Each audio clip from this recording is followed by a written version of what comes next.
ಪ್ರವಾಸಕ್ಕೆಂದು ಬಂದಂತಹ ವಿದ್ಯಾರ್ಥಿಗಳಲ್ಲಿ ಇಬ್ಬರು ಸೆಲ್ಫಿ ತೆಗೆಯಲು ಹೋಗಿ ಸಮುದ್ರ ಪಾಲದಂತಹ ಘಟನೆ ಉಡುಪಿಯ ಮಲ್ಪೆ ಸೈಂಟ್ ಮೇರಿಸ್ ಐಲ್ಯಾಂಡ್ನಲ್ಲಿ ನಡೆದಿದೆ. ಬಾಗಲಕೋಟೆ ಮೂಲದ 21 ವರ್ಷದ ಸತೀಶ್ ಎಸ್ ಕಲ್ಯಾಣ್ ಶೆಟ್ಟಿ ಹಾಗೂ 21 ವರ್ಷದ ಹಾವೇರಿ ಮೂಲದ ಸತೀಶ್ ಎಂ ನಂದಿಹಳ್ಳಿ ನೀರು ಪಾಲದಂತಹ ಇಬ್ಬರು ವಿದ್ಯಾರ್ಥಿಗಳಾಗಿದ್ದಾರೆ. ಬೆಂಗಳೂರಿನ ಜಿಕೆವಿಕೆ ಕೃಷಿ ಕಾಲೇಜಿನ ಸೈಂಟ್ ಮೇರಿಸ್ ಐಲ್ಯಾಂಡ್ಗೆ ಪ್ರವಾಸಕ್ಕೆಂದು ಇಂದು ಒಟ್ಟು 68 ಮಂದಿ ವಿದ್ಯಾರ್ಥಿಗಳು ಬಂದಿದ್ದರು. ನೀರಿನಲ್ಲಿ ಆಟವಾಡುತ್ತಾ ಮುಂದೆ ತೆರಳಿ ಸೆಲ್ಫಿಯನ್ನು ತೆಗಿತಾ ಇದ್ದಾಗ ಸ್ಥಳದಲ್ಲೇ ಇದ್ದಂತಹ ಲೈಫ್ ಗಾರ್ಡ್ ಸಿಬ್ಬಂದಿ ಅಪಾಯವಿರುವ ಎಚ್ಚರಿಕೆಯನ್ನು ನೀಡಿದ್ದಾರೆ. ಇದನ್ನೂ ಮೀರಿ ಸೆಲ್ಫಿ ತೆಗೆಯಲು ಹೋದಂತಹ ಯುವಕರಿಬ್ಬರು ನೀರು ಪಾರಾಗಿದ್ದಾರೆ.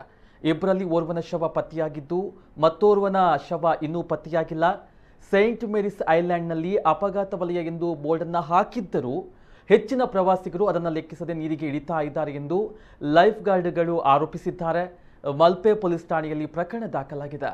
ಇನ್ನು ಇದೇ ತಿಂಗಳ ಕಳೆದ ಏಪ್ರಿಲ್ 7ರಂದು ಕೇರಳದ ಕೊಟ್ಟಾಯಂನಲ್ಲಿರುವಂತಹ ಮಂಗಳಂ ಇಂಜಿನಿಯರಿಂಗ್ ಕಾಲೇಜಿನ ಒಟ್ಟು 42 ವಿದ್ಯಾರ್ಥಿಗಳು ಉಡುಪಿ ಮಲ್ಪೆ ಬೀಚ್ನ ಸೈಂಟ್ ಮೇರಿಸ್ಗೆ ಬಂದಿದ್ದು ಅದರಲ್ಲಿ 3 ವಿದ್ಯಾರ್ಥಿಗಳು ಸಮುದ್ರ ಪಾಲಾಗಿದ್ದರು.